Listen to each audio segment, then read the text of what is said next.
Yo, good morning. Ano nga, oras nga, alas 5.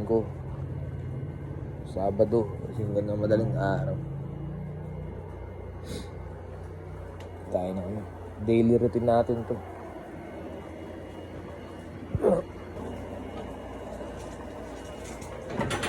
Pandesal.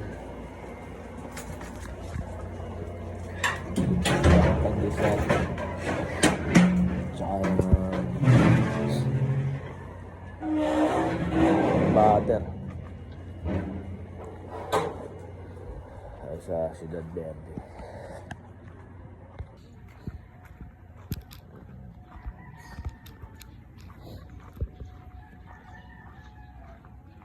Gaga pa.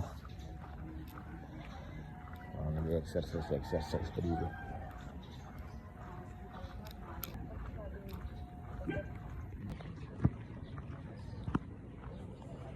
Ayun nga, medyo masama pa rin yung pakiramdam ko.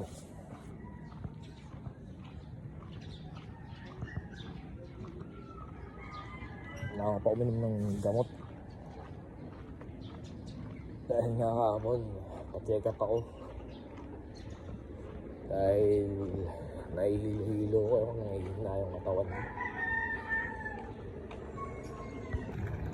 Okay. Sabi tayo ng butter dyan. Kailangan tayo ng pandesal. Yung binibilang ko pandesal dito, hindi tataas yung presyo. Piso isa.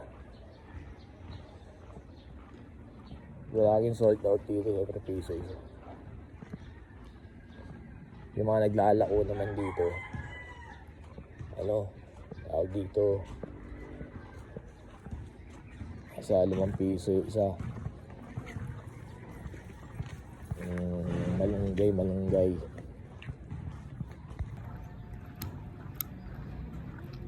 Pork. Maaga sa maglaro. So wala akong bola eh. Paano nag-exercise?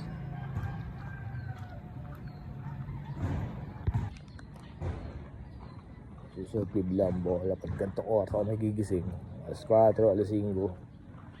Pwede na mag-ano. Paano papawis ba? Ang papawis eh. Ayun.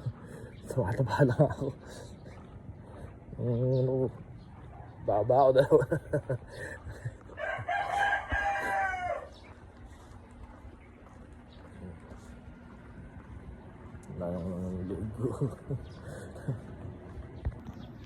Yung mga anak ko kasi malakas sa tinapay.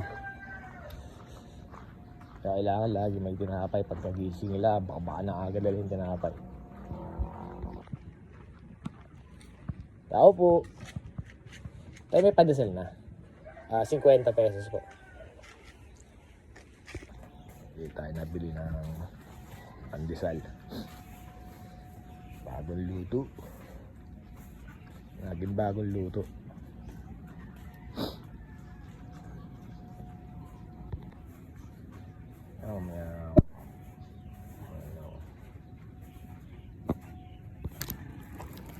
Ayun, nakabili tayo. Dagang 50 pesos.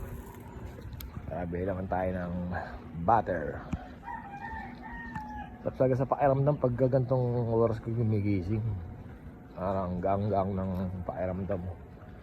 Ito at pag nagigising ka ng mga tanghali, ang ganda ng sunrise dun pero mamaya sobrang init. Dito sa Cavite sobrang init eh. Diyan mo sa inyo. Ayun nga, pagka nagigising ka ng mga tanghali, iba yung pakiramdam mo, parang bigat-bigat sa katawan.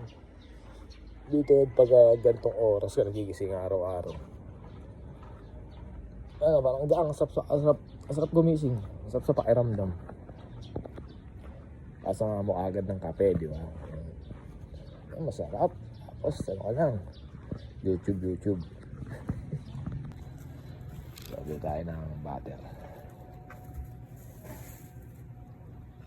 pesos kalahati. Ganun.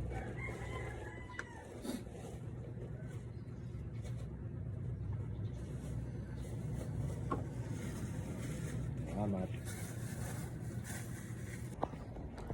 Ayun. Ayan. Butter, tapos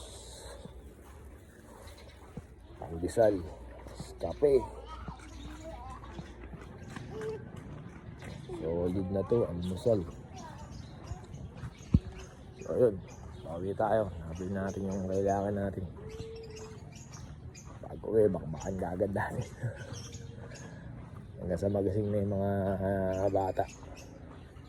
Siya na bahala, umubos na ito mamaya. So ayun, hanggang dito na lang. Kita tayo susunod. Peace out.